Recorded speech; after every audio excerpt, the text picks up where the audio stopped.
Estimados amigos y amigas, sean ustedes muy bienvenidos a este nuevo podcast de Interacción Comunicativa. En primer lugar, queremos agradecer a todos nuestros suscriptores que se han ido sumando a este canal y que de cierta manera han valorado el aporte que hemos estado haciendo para ayudar a muchas personas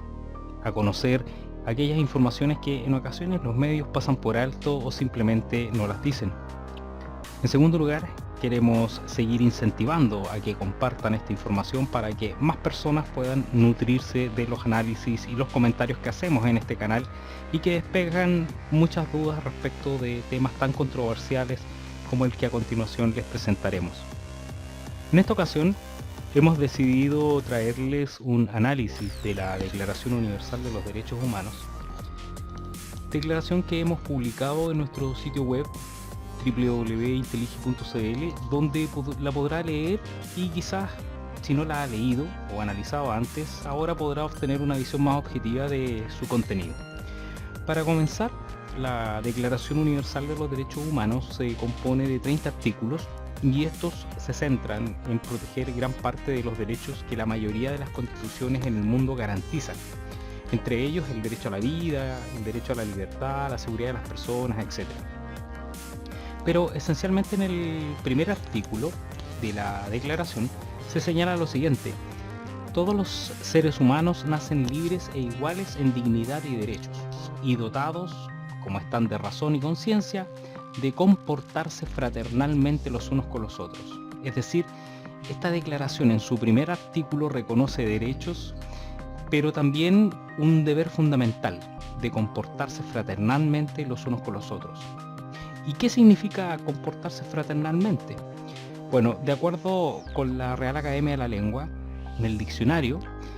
se señala que fraterno es perteneciente o relativo a los hermanos. O sea, en esta primera parte de la Declaración de los Derechos Humanos se llama al ser humano a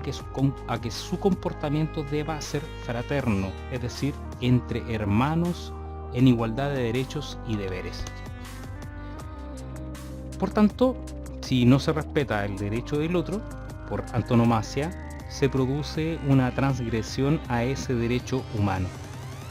En otras palabras, todos los seres humanos en esencia, cuando vulneramos los derechos de otro, somos en estricto rigor transgresores de un derecho humano.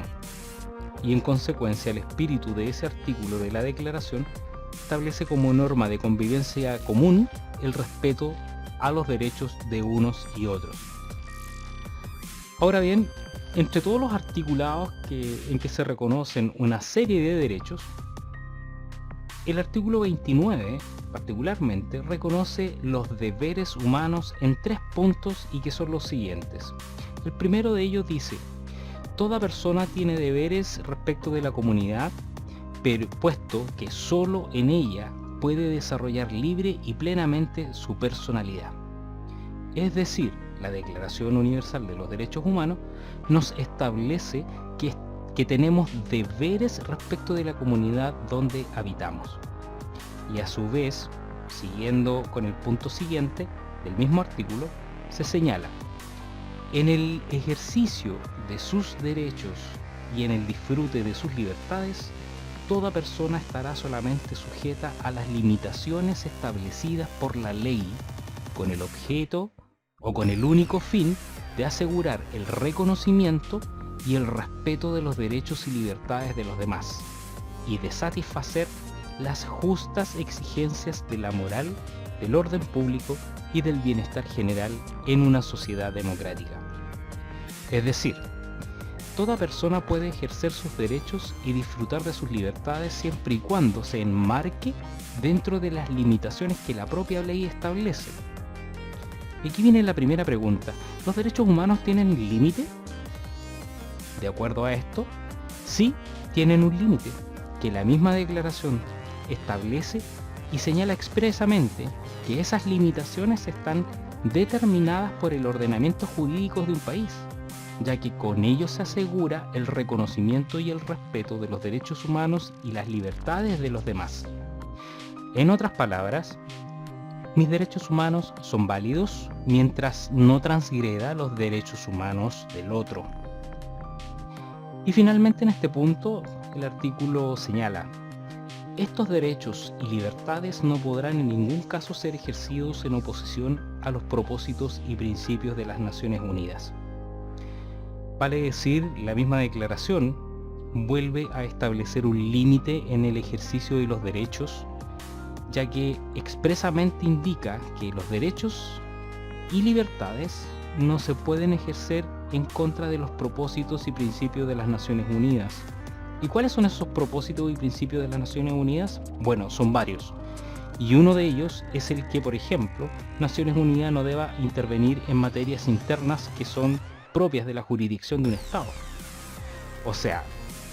en este caso, nadie puede esgrimir el ejercicio de derechos y libertades reguladas internamente en un Estado pidiendo que Naciones Unidas intervenga.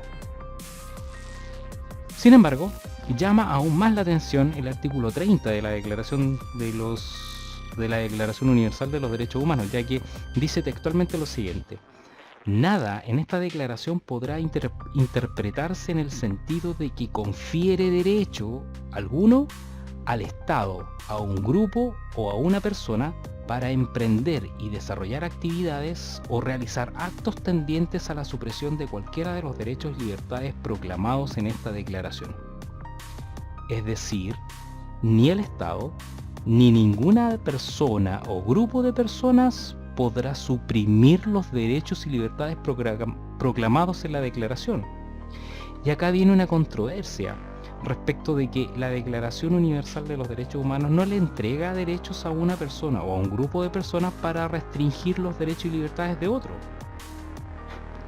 Porque en este sentido podríamos citar, por ejemplo, el derecho que se establece en esta misma declaración en el artículo 20, de que toda persona tiene derecho a la libertad de reunión y de asociación pacífica. Si tomamos ese ejemplo, entonces la pregunta es la siguiente: ¿qué sucede cuando un grupo de personas se reúne bajo un pretexto de manifestación y violentan a otras personas, quebrantan el orden público y restringen la libertad de movimiento de otras personas con agresiones y vandalismo? Bueno, la respuesta es que en ese escenario también se violarían los derechos humanos. Y en consecuencia la concepción de violación de los derechos humanos no está circunscrita a los agentes del Estado, como es el discurso permanente del Instituto Nacional de Derechos Humanos, ya que en ninguna parte de la declaración se señala expresamente que solo los agentes del Estado cometen violación a los derechos humanos. Se entiende, obviamente, que un Estado podría transgredir los derechos humanos, pero no tan solo un Estado, sino que una persona o un grupo de personas también podrían transgredir los derechos humanos de otro. En palabras simples, el artículo 30 de la Declaración Universal de los Derechos Humanos reconoce tácitamente que una persona o un grupo de personas también pueden violar los derechos humanos cuando se suprimen o se restringen aquellos derechos y libertades de otros, como por ejemplo el no respetar el orden público. En consecuencia, los jóvenes delincuentes llamados primera línea cometen violación a los derechos humanos porque intentan ejercer un derecho restringiendo los derechos de otros y a su vez atentan contra la limitación que establece la ley, o sea, con su actuar de agresión y vandalismo están cometiendo delitos. En síntesis, la propia Declaración de los Derechos Humanos reconoce que los derechos humanos solo se ejercen dentro de las limitaciones ejercidas por la ley, para así satisfacer, tal como lo dice, las justas exigencias de la moral, del orden público y del bienestar general en una sociedad democrática. Por tanto, queda en evidencia que los derechos humanos tienen una limitante para ser ejercidos, es decir, una persona o un grupo de personas tiene el legítimo derecho a reunirse o de asociarse pacíficamente, dentro de los parámetros que establece la ley. Y en consecuencia, cuando ello no ocurre, se transgreden los derechos de otros, y de esta manera le permite al Estado que deba intervenir para restablecer el orden público. El constructo o la falacia que permanentemente ha ido creando en la sociedad el Instituto Nacional de Derechos Humanos, en que según ellos solo los agentes del Estado violan los derechos humanos, atenta contra la inteligencia de cualquier persona. Y es lamentable porque si todas las personas leyeran lo que dice la declaración, se darían cuenta que el ejercicio de los derechos humanos tiene una limitante, que es la que acabamos de mencionar, y que esta misma declaración establece que las personas, junto con reconocerle derechos, también tienen deberes, y dentro de esos deberes es el de respetar a su comunidad. En consecuencia, cualquier persona puede ejercer los derechos consagrados en esta declaración, siempre y cuando ese ejercicio esté dentro de los límites que establece la ley. O sea, una persona que transgrede el ordenamiento jurídico, como por ejemplo levantar barricadas, lanzar bombas molotov o atacar con armas a la fuerza pública, la Declaración Universal de Derechos Humanos no le reconoce esa acción, pero sí valida la acción del Estado para satisfacer, como bien lo dice, las justas exigencias de la moral, del orden público y del bienestar general. En este sentido, cuando la policía hace uso de la fuerza legítimamente otorgada por el Estado, no está violando los derechos humanos, es el ejercicio de un deber. Y si de ello resulta el transgresor, por ejemplo, lesionado o con un ojo menos, simplemente prevalece el bien general, el bienestar general, porque nadie lo mandó a atacar a la fuerza pública, ya que de partida está cometiendo delito, y eso no lo ampara la Declaración Universal de los Derechos Humanos. En síntesis, por parte del INDH, existe una distorsión manifiesta del espíritu de la Declaración Universal de los Derechos Humanos y que tiende a favorecer a un determinado sector político. Ya es sabido que muchos de sus funcionarios son activistas políticos, incluso muchos de ellos con un pasado subversivo que hoy buscan retomar las acciones